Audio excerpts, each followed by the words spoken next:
नमस्कार बंधु बान्धवी सकल আগতীয়াকৈ কৈ দিছোঁ मेरे बालों पे मत जाया करो मेरे वीडियो पे आया करो হেৰি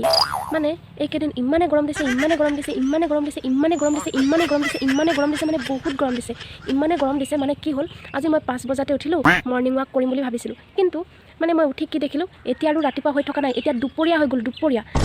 সেইকাৰণে আৰু মই মৰ্নিং ৱাক নকৰিলোঁ মানে কি হৈছে কি আচলতে মানে সত্যটোৰ কি হৈছে মানে আজিকালি ৰাতিপুৱা নহয় একদম ডাইৰেক্ট দুপৰীয়া হৈ যায় মানে এতিয়া আমি কৰিম কি মানে এফালে গ'লেও গৰম এফালে গ'লেও গৰম এফালেতো যাবই নোৱাৰি আৰু এফালে গ'লে ঠাণ্ডা কিন্তু মাটি খাটি কোন যাব মানে ইমান গৰম কি হৈছে কি মানে সূৰ্যটোৰ আব হাম কৰে তো কৰে কিয়া যায় তো যায় কাহা মানে সূৰ্যটোক আচলতে কোনে কি কৰিলে মানে কোনে কি জগৰ লগালে নে তাক গাৰ্লফ্ৰেণ্ডে ঘুচিয়ালে নে ঘৈণীয়েকে লাত মাৰিলে মানে সিহঁতক জাৰিবলগীয়া জাৰণটো আমাকে ৰ'দ দি জাৰি আছে মানে হামাৰা কিয়া কচুৰ ইছনে এতিয়া আমি কৰোঁ কি যাওঁ ক'লৈ এইফালে মানে একদম জোল বৈ গৈছে